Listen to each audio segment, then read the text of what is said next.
நீலசாயம் வெளுத்து போச்சு டும் டும் டும் டும், ராஜா வேஷம் கலைஞ்சு போச்சு டும் டும் டும்னு கமலஹாசன் நரியோட வேஷம் கலைஞ்சு போன கதையை சொல்லுவார். அது இப்போ நிஜத்திலே நடந்து போச்சு. ஆட்சிக்கு வந்து 8 நாள் கூட ஆகலை. இப்போ எட்டப்பம் போய் எத்தனை நாளைக்குங்கிற மாதிரி ஆகிப்போச்சு கதை. இப்போது புது திட்டங்கள் புதுசாக அறிவிக்கிறது அதெல்லாம் அடுத்தது. இப்போ உள்ளதும் போச்சுற நொல்லக்கண்ணாங்கிற மாதிரி ஆகிப்போச்சு தமிழ்நாடு அரசோட நிலைமை. அது என்னன்னு இப்போ பார்ப்போம். கட்டை விரலோ தலையோ காணிக்கையாக இந்நாள் எவனும் கேட்டால் பட்டை உரியும் சுடுகாட்டில் அவன் கட்டை வேறும்.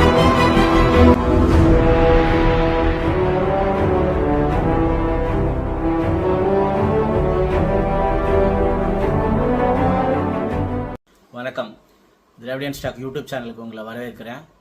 இந்த காணொலியை லைக் பண்ணுங்கள், ஷேர் பண்ணுங்கள், கமெண்ட் பண்ணுங்கள், சப்ஸ்கிரைப் பண்ணி பாருங்கள். மகளிர் உரிமை தொகை வந்து எவ்வளோ முக்கியமானது பெண்களுக்குங்கிறது. அந்த மகளிர் உரிமை தொகையை வந்து இந்தியாவில் முதன்னு தமிழ்நாட்டில் ஸ்டாலின் அவர்கள் அறிமுகப்படுத்தினதுக்கப்புறம் பல மாநிலங்கள் அதை இம்ப்ளிமெண்ட் பண்ணாங்க. பிஜேபி பல மாநிலங்களில் மகளிர் உரிமை தொகை அறிவித்து தான் ஆட்சியை பிடிச்சிச்சு. ரீசண்டாக பெங்காலில் கூட ஆட்சியை பிடிச்சிருக்கு. மகளிர் உரிமை தொகை வந்து அவ்வளோ மதிப்பு மிக்கது. அதுக்கு மிக அழகான ஒரு உரிமை தொகைன்னு வச்சது முத்துவேல் கருணாநிதி ஸ்டாலின் அவர்கள் தான். அந்த மகளிர் உரிமை தொகை வந்து எவ்வளோ பெரிய மாற்றத்தை சமூகத்தில் ஏற்படுத்தியிருக்குன்னு ஆய்வு அறிக்கைகள் ஏகப்பட்டது வந்திருக்கு. ஜெயரஞ்சன் அவர்கள் இப்போ கூட அது சம்பந்தமாக 700 பக்க அறிக்கை ஒன்று தாக்கல் செஞ்சுருக்காரு. மகளிர் உரிமை தொகை எவ்வளோ முக்கியமானது, அது மக்களுக்கு எந்த அளவில், பெண்களுக்கு எந்த அளவுக்கு அவங்களோட சுயமரியாதையும் பண்பையும் அவர்களோட பொருளாதார நிலையை உயர்த்திருக்குன்னு எல்லாருக்கும் தெரியும். இதெல்லாம் தெரிஞ்சு தான் எதிர்ப்பு தரப்பு கட்சியில் இருந்த எடப்பாடி அவர்கள் முடியவே முடியாதுன்னு சொன்னவரும் 2000 ரூபா தரேன்னு சொன்னார். ஸ்டாலின் அவர்கள் வந்து திரும்ப ஆட்சிக்கு வந்தால் அந்த 1000 ரூபாய் 2000 உயர்த்தி தருவோன்னு சொன்னாங்க. இந்த தற்கூரி கோஷ்டி வந்து அவங்க சொன்னதும் இல்லை, இவங்க சொன்னதும் இல்லை, நாங்கள் 2500 ரூபா தருவோம்னு சொல்லிட்டு இப்போ உள்ளது போச்சுடா நல்லக்கண்ணாங்கிற மாதிரி இந்த 1000 ரூபா கொடுக்கறதுக்கு மறுபரிசீலனை பண்ணணும். இந்த 1,30,000 பேருக்கு மேலே உள்ளவங்க வாங்கிறதுக்கு தான் மறுசீராய்வும் ஆய்வறிக்கையும் தேவை.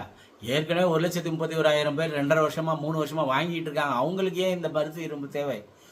ஒரு பிள்ளைகிட்டேருந்து வாழைப்பழத்தையும் பால் பூட்டியும் பிடுங்கின மாதிரி பெண்களோட பெரிய அடிப்படை உரிமையாக கிடச்சிக்கிட்டு இருந்த அந்த தொகையை வந்து நிறுத்திருக்கிறது மிக மிக மிக கண்டனத்துக்குரியது.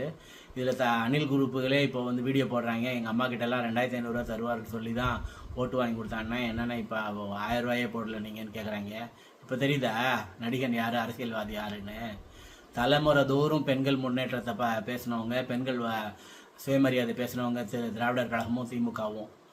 பெரியார்லேருந்து ஆரம்பித்து நீதி கட்சி காலத்துலேருந்தே ஓட்டுரிமை பெண்களுக்கு வழங்கினவங்க, பெண்களுக்கு சொத்தில் பங்கு கொடுக்கணும்னு சொன்னவங்க, பெண்களுக்கு சொத்தில் பங்கு கொடுத்தவங்க, பெண்களுக்கு வேலைவாய்ப்பில் 30% இடஒதுக்கீடு கொடுத்தவங்க, உள்ளாட்சியில் 50% இடஒதுக்கீடு கொடுத்தவங்க. இப்படி பெண்களுக்காக அவங்க செஞ்ச திட்டங்கள் 1 2 இல்லை.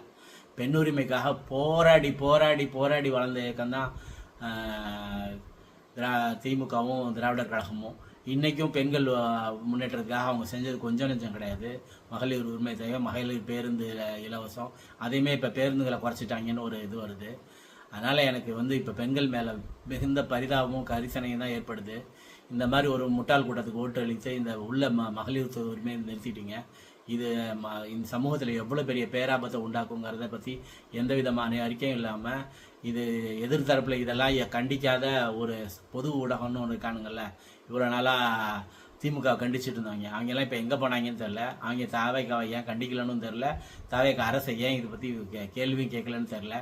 எதிர்கட்சிகளாக இருக்கிற அதிமுக, அதுக்கப்புறம் பிஜேபி, அப்புறம் அண்ணன் பாமக, இவங்கெல்லாம் வந்து இதை பற்றி ஒரு வார்த்தை கூட பேசாமல் இருக்காங்க. மகளிர் உரிமை தொகை எவ்வளோ முக்கியமானது, அதை நிறுத்தியிருக்க இந்த அரசை கண்டிக்காமல் இருக்கிறது மிகுந்த ஆபத்தை உண்டாக்கும் சொசைட்டியில்.